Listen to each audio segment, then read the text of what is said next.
Ágora es un término griego que significa lugar de asamblea o reunión. Tradicionalmente, el ágora era el lugar específicamente designado para que los ciudadanos griegos se reunieran a debatir sobre los diferentes asuntos concernientes al sistema democrático.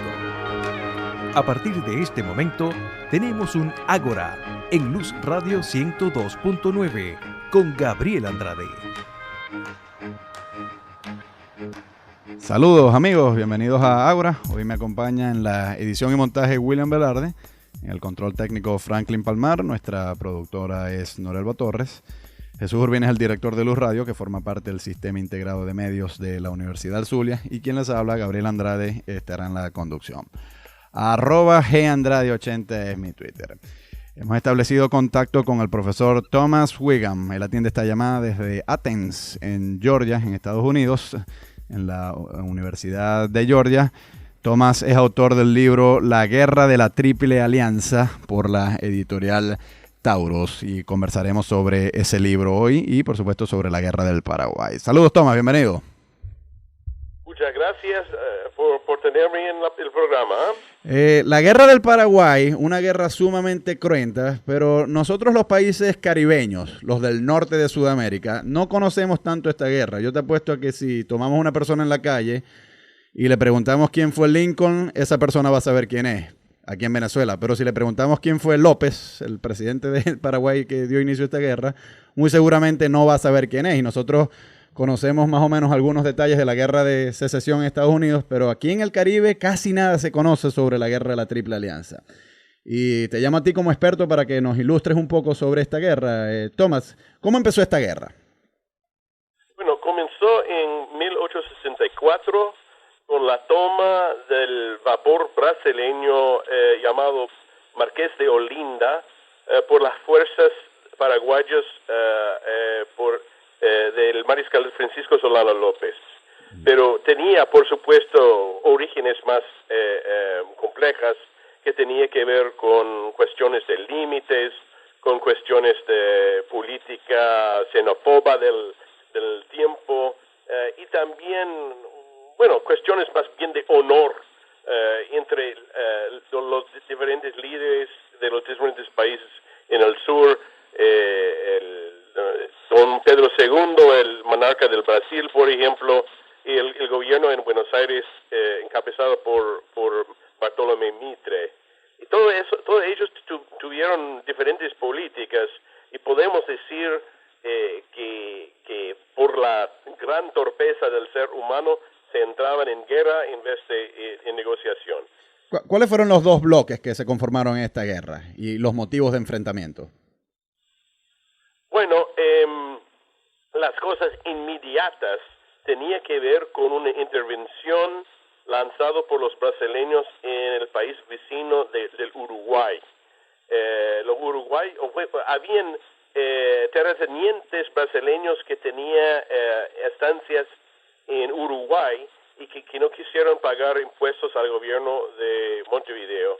Y los brasileños entraban a favor de ellos y a favor de un caudillo uruguayo que se llamó Venancio Flores. Y Flores también tenía la ayuda de la gente en Buenos Aires, al otro lado del río.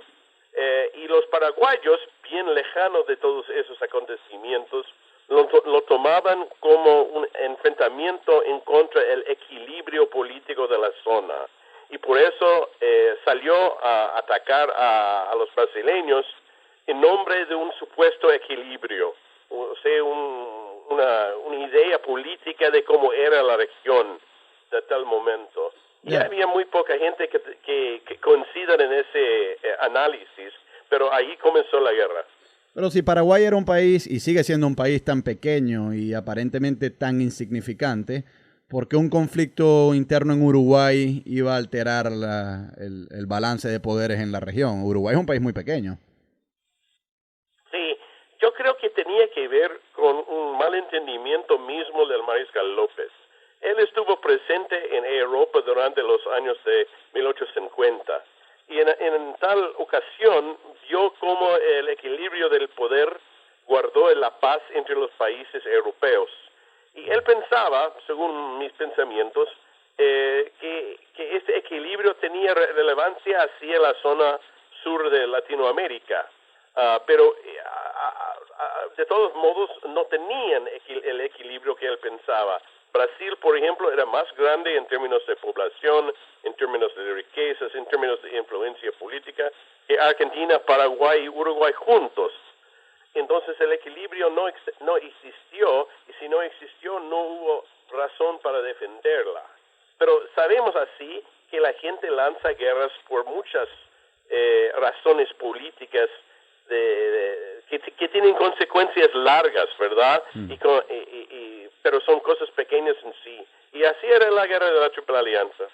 Entonces, para ir recapitulando, Brasil entra en un conflicto interno de Uruguay a apoyar un bando. Y Paraguay, en respuesta, entra también en Uruguay a apoyar al otro bando, en una contienda de aparente... No, pero esta es la parte muy interesante desde el aspecto militar estratégico. Porque los paraguayos, en vez de andar directamente a ayudar a sus amigos en Uruguay, hicieron una campaña por el norte, que era la vecina brasileña de Mato Grosso, la más cerca. Y ahí se perdió el tiempo sacando esta zona del Brasil, mientras que los brasileños derrocaban al régimen uruguayo y lo reemplazó con Flores. Y ahí se comenzó la parte de la Triple Alianza, porque López, después de haber notado su error en no andar directamente a pelear a favor de los uruguayos, pidió permiso para cruzar la frontera argentina para andar en una línea directa al Uruguay. Y cuando los argentinos lo negaron, lanzó una campaña contra ellos también. Quiere decir que Brasil se puso al fin en una alianza con la Argentina invadida y el Uruguay derrocado. Ahí era la Triple Alianza contra Paraguay. Entonces eran tres grandes países, Brasil, Uruguay y Argentina de un lado y Paraguay del otro, en esta contienda. Sí, más que la mitad del continente a contra del Paraguay. Que es un país muy pequeñito, pues. Sí, mirado desde la perspectiva de hoy, se lo ve como una cosa ridícula, porque toda la población, todos los recursos, etcétera. Pero no hay que olvidar que los tiempos del siglo XIX no eran exactamente como los de hoy. Por ejemplo, los brasileños no tuvieron un ejército bien formado, sino unas guardias provinciales. Pasa que el gobierno brasileño tenía miedo del aspecto militar y no quisieron que se crezca las Fuerzas Armadas. Mientras tanto, el Paraguay, siendo un país pequeño, un país donde toda la cultura era igual, ellos pudieron tener un sistema de conscripción universal. Quiere decir que los paraguayos, en cierto sentido, estuvieron listos para pelear, no tanto para una ofensiva, pero para defender, sí. En cambio, los brasileños y los uruguayos, los argentinos, debían preparar sus fuerzas armadas para invadir. Y lo que se hicieron en error es pensar que los paraguayos van a obedecer las reglas normales del conflicto militar y van a negociar la paz después de tanta presión. En cambio, los paraguayos rechazaron la idea de rendir y la guerra duró casi 6 años. Claro. ¿Las potencias europeas tuvieron algún interés en esta contienda? ¿Cuál, perdón? Las potencias europeas tuvieron algún interés. Vamos a dejar ese tema para el segmento que viene porque tenemos que ir a escuchar un tema musical. Pero al regreso quisiera atender la cuestión de si las potencias europeas, Inglaterra, España, Francia... Vamos a darlo para el segmento que viene para que me respondas esa pregunta. Okay. @GAndrade80 es mi Twitter. Escuchamos un tema musical y ya regresamos. Seguimos en Ágora, @GAndrade80 es mi Twitter. Hoy converso con el profesor Thomas Wigham. Él atiende esta llamada desde el estado de Georgia, en Estados Unidos. Thomas es autor de una colección de libros en 3 volúmenes llamada La Guerra de la Triple Alianza por la editorial Taurus y por supuesto trata sobre este trágico acontecimiento del siglo XIX en la historia sudamericana. Tomás, hemos venido conversando sobre la guerra y nos dices que se conforman dos grandes bloques, la Triple Alianza entre Brasil, Argentina y Uruguay de un lado y del otro lado el Paraguay.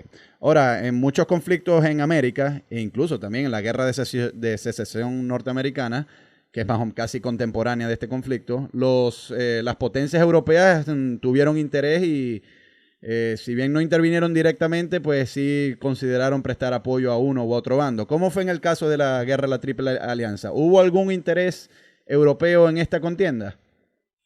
Al principio es mejor que dicho que no. Y después el interés de los británicos en particular se volvió a favor de una paz negociada, porque en aquel momento la política de la Gran Bretaña en cuanto a Sudamérica, principalmente lugares como Buenos Aires, como Río de Janeiro, era una política a favor del libre cambio. Y las guerras no permiten que el comercio sale con tantas libertades. Sí. Entonces, al principio, ellos, o sea, la gente en Londres, pensaba que la guerra va a durar poco tiempo. Cuando duró más y más tiempo, pues pusieron más a favor de una forma de negociar la paz. Habían bancos en Inglaterra y también adentro de los diferentes países locales, por ejemplo en Argentina, que ofrecieron préstamos a los gobiernos de los aliados para pelear en Paraguay. Pero estos préstamos eran no del Estado, sino de intereses particulares, por ejemplo de la familia de Rothschild en el caso británico. Sí. Y en muchos casos se perdieron sus inversiones en estos. Entonces, el único país que mostró un esfuerzo fuerte para arreglar un paz de los países llamados grandes era Estados Unidos. Y no por razones obvias norteamericanas, sino por la posición de la carrera del ministro Charles Washburn, que era ministro en Asunción en aquel momento. Y el señor trató con cierta agilidad de tratar de organizar una negociación, lo cual falló principalmente por el orgullo de los paraguayos y el orgullo de los brasileños. Esto se costó mucho a ambos lados, ese muestra del orgullo nacional, o más bien orgullo de los diferentes líderes de los países. Claro. Según me has venido narrando, Tomás... Las potencias no tuvieron un rol grande en el asunto. Yeah. Como vos sabés, en el caso de los países del Caribe, ellos tuvieron muchos intereses en otros lugares más importantes que los del Paraguay. Claro, claro. Ahora, según me has venido narrando, y más o menos también como tú lo presentas en tus escritos, aquí pareciera que el agresor es López y el Paraguay, porque Paraguay fue el que invadió a Brasil, y bueno, Paraguay fue el que parece que estaba buscando esta guerra, ¿no? Pero ha habido algunos intentos por parte de algunos historiadores intelectuales de izquierda de decir que aquí la víctima había sido López, porque es el país pequeñito frente al gran imperio de Brasil, que amedrenta a otros. Y el que más ha ofrecido esta interpretación es el escritor uruguayo Eduardo Galeano, el autor de Las venas abiertas de América Latina. Pareciera que para Galeano, López, no digamos que es un modelo a seguir, pero sí es emblemático del tipo de líder latinoamericano que es aplastado por los poderes imperiales. ¿Tú crees que se puede hacer una reivindicación de López? No exactamente. Mire, esa cuestión de agresión, yo digo que era por parte de López la toma del vapor brasileño, eso sí, pero había también mucha presión desde su perspectiva, lo de López, por parte de los brasileños principalmente. Y era muy intangible que le va a tener una reacción tal. El problema es que los brasileños se descontaba las reacciones de los paraguayos, ni se prestó atención cuando los paraguayos dijeron que una invasión en Uruguay se va a producir un casus belli con Paraguay. Entonces yo veo que todos tienen... la culpa se puede compartir entre muchos. Ujú. En cuanto a lo del Eduardo Galeano, no debemos olvidar que el mismo Galeano hizo una interesante mea culpa acerca de sus... De sus escritos. Ideas. Sí, sí, eso fue recientemente, hace cuestión de 1 o 2 meses, ¿no? Entonces se puede mirarlo así. Yo no...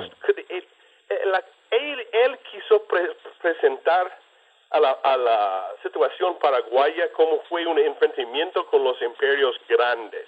Sí. Y ese se puede mirar, que tiene mucho que ver con el siglo XX y muy poco que ver con el siglo XIX. Claro, claro. Entonces, para probar el punto que él quiere probar, la guerra de la Triple Alianza tiene muy poca relevancia, según mis conclusiones. Claro. Ahora, ¿por qué esta guerra fue tan cruenta, Tomás? Ha sido la más cruenta en la historia de América Latina. ¿Por qué? Ahí se debe entrar, me parece, en cuestiones culturales que son muy distintas. En el caso del Paraguay, y creo que el público venezolano no sabe eso, pero los paraguayos tienen mucho de la cultura guaraní en su forma de pensar del mundo. En aquel tiempo, la mayoría de los paraguayos hablaban solamente guaraní y tenían una actitud muy bien tocado por esa influencia indígena. Y en toda su historia, su actitud se presentó en una forma de xenofóbica hacia los vecinos y hacia los de otros países. Era muy fácil que ellos podían considerar a los brasileños como un enemigos natos. Lo llamaron como cambá, que quiere decir en guaraní negro o persona de poca categoría. O sea, era una casi reacción racial. Y ellos, o sea, los paraguayos, tomaban la guerra no como una guerra entre de potencias políticas, sino una guerra entre esclavos, o sea, los brasileños, y ellos mismos, gentes libres. Y temían que la resistencia fue la única opción para ellos. Yeah. Y si ustedes están convencidos que las únicas opciones es resistir o morir, ahí se va a ver una resistencia prolongada. Y eso es lo que pasó en el caso del Paraguay. Hay muchos anécdotas escritos por los aliados mismos, o sea, por gente que no tiene algo bueno para decir por los paraguayos, que va a haber un paraguayo peleando contra 20 brasileños o argentinos, y en vez de rendir, el paraguayo sigue peleando. Yeah. El caso es muy similar a lo que pasó con los japoneses en la Segunda Guerra Mundial. Yeah. En los enfrentamientos con los norteamericanos, era notable que los japoneses no tuvieron una posibilidad de vencer y igual peleaban, como un aspecto cultural. Claro. Sabemos que habían hasta soldados que quedaron en las varias islas por años después de la guerra. Y era una cosa muy parecida, me parece. Es decir, que esta guerra fue... País cultural. Entonces, si estamos hablando de la protracción de la guerra, tiene mucho que ver con esto. Claro. Pero entonces, según me dices, esta guerra sí fue popular en la población civil paraguaya. O sea, la gente estaba a favor de luchar esta guerra. No fue que los políticos se la impusieron. Popular en cierto sentido, pero también inevitable después de un rato. Porque después de un nivel de ofensiva por los paraguayos, ellos entraban en una defensa del país. Vale. Y eso duró casi 4 años en sí o más, casi 5 años en sí. Y durante todo ese tiempo era como, podemos, cortar una pequeña porción de leña cada día, un poco más. Y entró las enfermedades epidémicas como la viruela, como la fiebre amarilla, como la malaria. Y mientras tanto, las mujeres hicieron toda la cultivación de alimentos, mientras que los hombres se dejaron en la frente. Y lo que es notable es que se duró tanto. Hay un libro muy interesante hecho aquí en Norteamérica que se llama Why the South Lost the Civil War, ¿por qué los sureños perdieron la guerra civil? Y allí el autor Henry Hathaway dice que tiene que ver que la comparación con Paraguay es notable, que los paraguayos estuvieron listos para pagar un precio sumamente alto, mientras que los sureños no estuvieron listos para hacer eso. Creo que tiene que ver mucho con esta. Y si se considera como popular, sí era popular. Podemos decir que los aliados pintaban no de popular, sino de servil. Los paraguayos hicieron todo lo que su líder lo había indicado. Y podemos pintarlo así.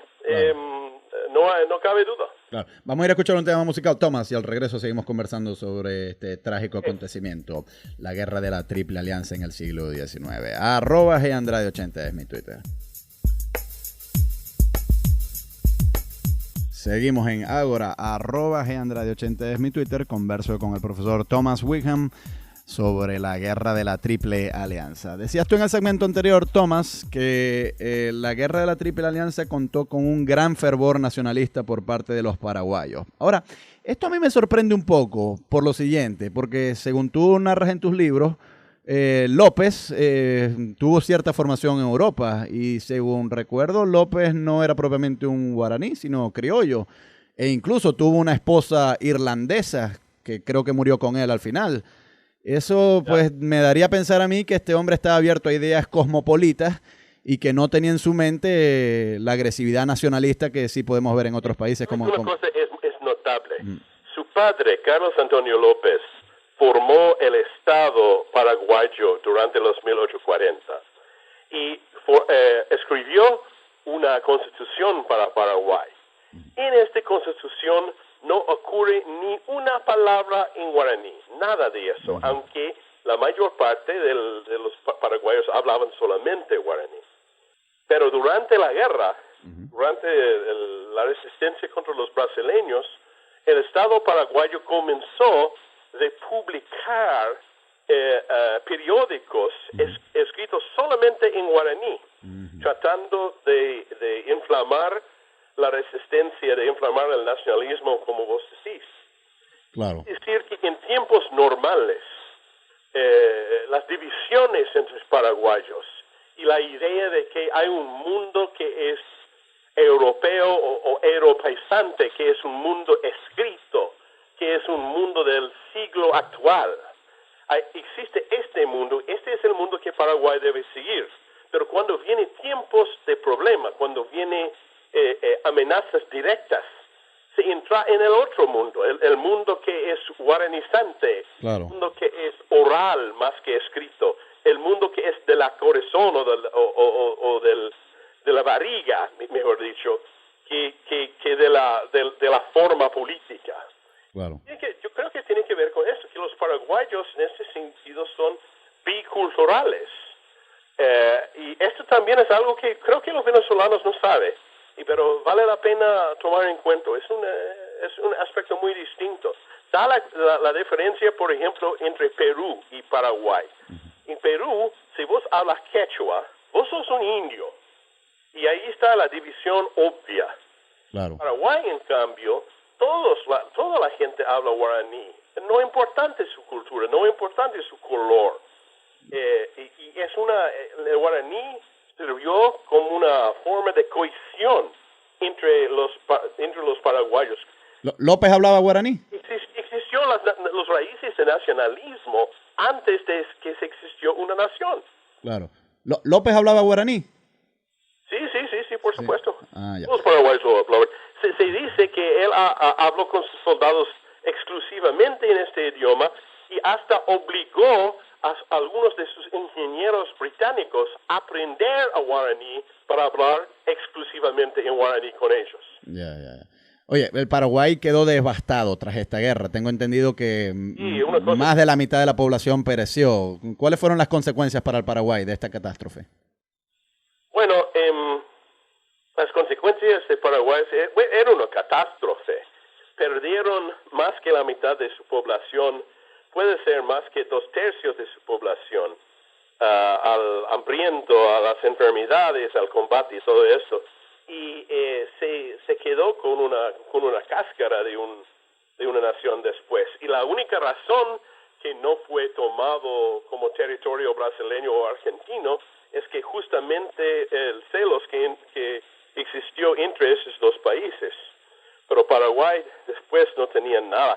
Te doy el ejemplo, yo he visto los censos de 1870 y en la gran mayoría de los pueblitos del país habían 4 mujeres por cada hombre y en algunos habían 20 mujeres por cada hombre. Wow. Y de una población total de 220,000 habitantes, solamente 28,000 eran hombres adultos. Y viendo esto es un laboratorio para entender los costos de la guerra. Claro. En cambio, los argentinos y los brasileños usaban la guerra como una especie de una fuerza catalítica en cambiar sus propios países. Por ejemplo, Argentina eliminó las diferentes facciones provinciales gracias a la guerra con Paraguay. Y los brasileños, más interesantes todavía, ellos entendieron que no podían vencer a López sin cambiar la estructura de sus fuerzas armadas. Lo hicieron los cambios esos, y cuando terminó la guerra tuvieron ya un grupo de oficiales que tuvieron menos fieldad al emperador que al Brasil. Y justamente ellos, capitanes en 1870, fueron generales en 1889, y ellos derrocaban al régimen del monárquica en Brasil. Claro, de Don Pedro. La guerra construyó mucho también, que se destruyó mucho también. Claro.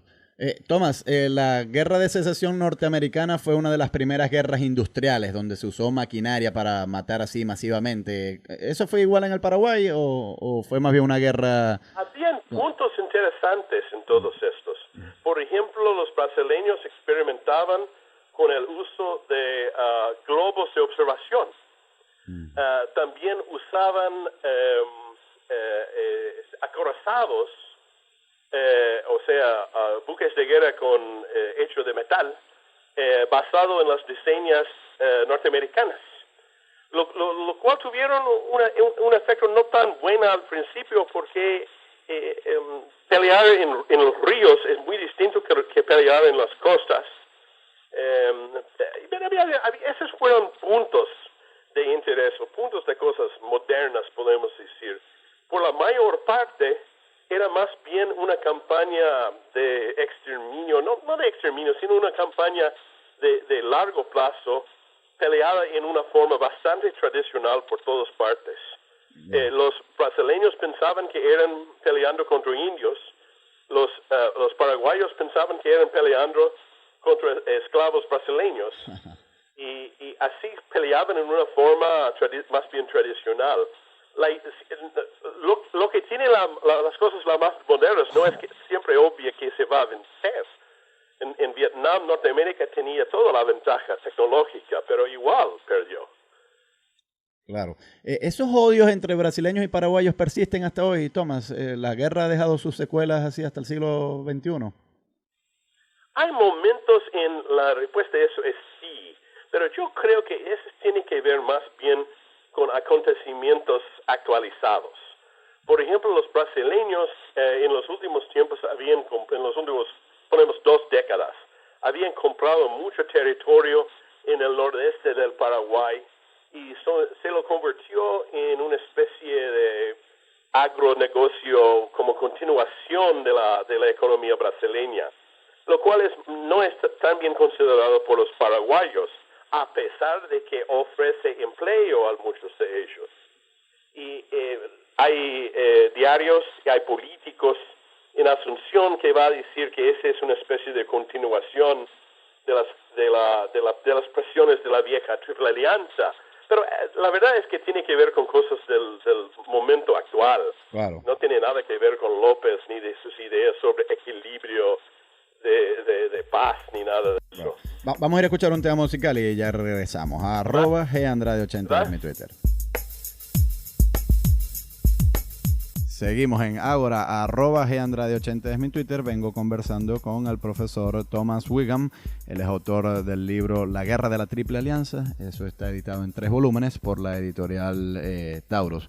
Tomás, en este último segmento quisiera explorar un poco más a fondo la figura de López, porque yo no sé si llamarlo algo así como el Hitler latinoamericano, en el sentido de que condujo a su país a la ruina en una guerra quijotesca que desde el principio se veía que iba a perder. Pero este hombre estaba mentalmente estable para tomar una decisión así tan fatídica. ¿Qué sabemos de él? Yo creo que sí era estable, pero lo que pasa es que él gozaba de un poder semi-absoluta. Y alguien que tiene ese control en la escena local puede decir lo que quiere decir, puede hacer lo que quiere hacer. Y sabemos cómo hacen esas cosas. El dictador Gómez en Venezuela tenía algo de eso, ¿verdad? Sí, sí. Se le pinta el egoísmo como algo importante. Pero una diferencia, Tomás. Gómez nunca nos llevó a una guerra suicida, No, eso es como si lo hizo López. Eso es cierto, no llevó a su país a una destrucción total. Me refiero nomás sobre el problema del poder absoluto. Sí, claro. Ahora, ¿él tenía alguna posibilidad, creyó él, de que podía vencer a Brasil? ¿O él sabía desde el principio que no había ninguna posibilidad y era el suicidio? Yo creo que había formas de llegarse a un acuerdo con los brasileños donde se podía obtener sus objetivos políticos. Pero, por ejemplo, de sacar territorio, eso va a ser mucho más difícil. Es notable porque Brasil, a pesar de lo que dijo López, tenía y ha tenido y tiene hasta hoy una actitud pro-paraguayo en el sentido de que si se hacer más fuerte al Paraguay, eso puede ser más débil a la Argentina. Era su actitud de largo plazo. Yo creo que en general los paraguayos andan bien con los brasileños hoy en día. Claro. Curiosamente andan menos bien con los argentinos. ¿López es un héroe para los paraguayos hoy?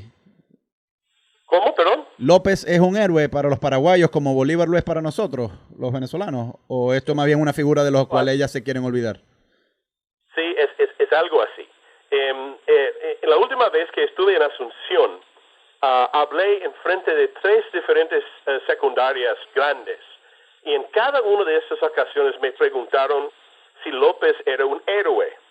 Y yo le decía que depende de la definición de héroe. Y también depende de cómo actúa el ser humano en diferentes condiciones.